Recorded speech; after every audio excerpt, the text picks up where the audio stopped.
Nem más témát fogunk megnézni, mint az új Steam Machine-t. Hogy ez egy ultra nagy bukás lesz, vagy egy teljesen másfajta konzol, amit megszokhattunk? Szerintem vágjunk bele.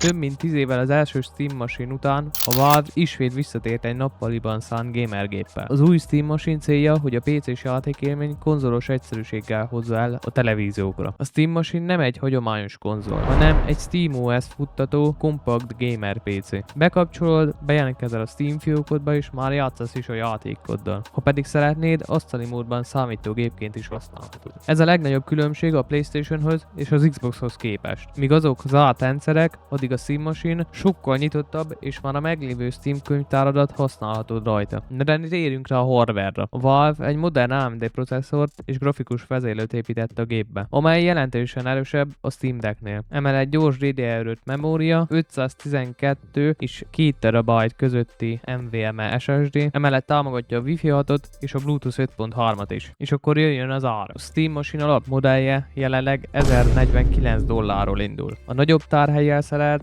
változat pedig még ennél is drágább. Szóval ez az ár jóval magasabb, mint a PlayStation 5 vagy az Xbox Series X. De vajon ezért az árért valóban jobb választás lehet, mint a PlayStation vagy egy Xbox? Nézzük is az előnyöket. Az első és legfontosabb talán a Steam könyvtár. Ha már évek óta ott vásárolod a játékaidat, akkor szinte biztos, hogy nem kell új játékot vásárolnod a géphez, hanem a meglévő gyűjteményedet használhatod. A második előny a SteamOS. A Valve az operációs rendszert kifejezetten a játékra optimalizálta. Gyorsan indul, támogatja a gyors alvó módot, valamint a Proton kompatibilitási rétegnek köszönhetően rengeteg Windowsra készült játék is futni fog rajta. A harmadik előny a nyitottság. Ez nem egy teljes zárt konzol, csatlakoztathatsz egeret, billentyűzetet, külső háttértárat vagy más PC-s kiegészítőket is. Magyarán sokkal rugalmasabb, mint egy hagyományos konzol. És akkor térjünk rá a hátrányokra, mert van bőven belőle. Az első talán az $1049 induló ára. Ez jelentősebben magas, mint egy PlayStation 5 Pro vagy egy Xbox Series X ára. Emiatt sok játékos inkább egy saját építésű gamer PC-ben látja a jobb árérték arányt. A második hátrány, hogy nem minden játék működik rajta tökéletesen. Bár a Proton rengeteget fejlődött, de még mindig akarnak olyan játékok, főleg bizonyos online címek, amelyek csalás elleni rendszere nem kompatibilis Linux-szal vagy SteamOS-szel. Emiatt előfordulhat, hogy egy-egy multiplayer játék egyszerűen nem indul el. És nézzünk egy harmadikat, tehát utolsót, bár a Steam Machine nagyon erős hardware kapott, a Valve időközben módosította a kezdeti marketinget, és már nem ígéri általánosan a stabil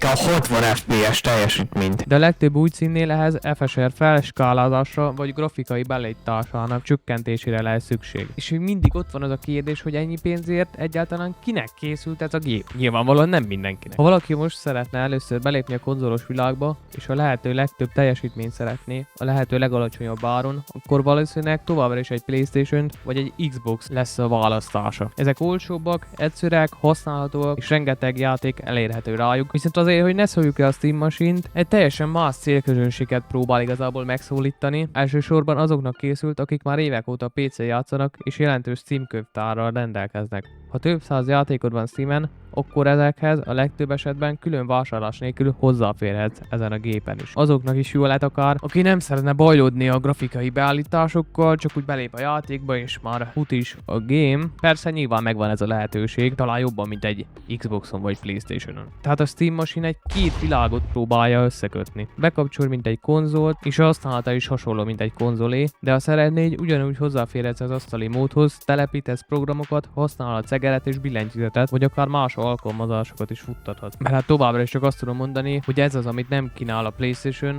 sem az Xbox. De azért még mindig ott van az a negatívum, az ára. Nagyon drága. Na de akkor összegezzük a videót. A Steam Machine valószínűleg nem lesz az Xbox, sem a PlayStation gyilkosa. És nem is egy hagyományos gamer PC helyettesítése, hanem egy olyan eszköz, amely megpróbálja ötvözni a konzolok egyszerűségét PC szabadságával. Valószínűleg lesznek azok az emberek, akiknek ez teljesen megfelel, az árával együtt minden. És hát lesz az a közösség, akinek ez nagyon-nagyon drága, és nyilvánvalóan inkább egy PC-t fog összerakni. Egyébként szerintem én is ezt tenném, mert azért a játékokat mégiscsak Windowsra csinálják szerintem. De akkor zárjuk le ezt a videót. Ha szeretnél még ilyen tech check videókat, nyomj egy lájkot, és megköszönöm, ha feliratkozol, mert ez nekem sokat számít. De szerinted a Steam Machine fel tudja venni a versenyt a PlayStation-el és az Xbox-szal? Írd meg kommentbe. Ja, és köszönöm, hogyha ezt végignézted. Sziasztok!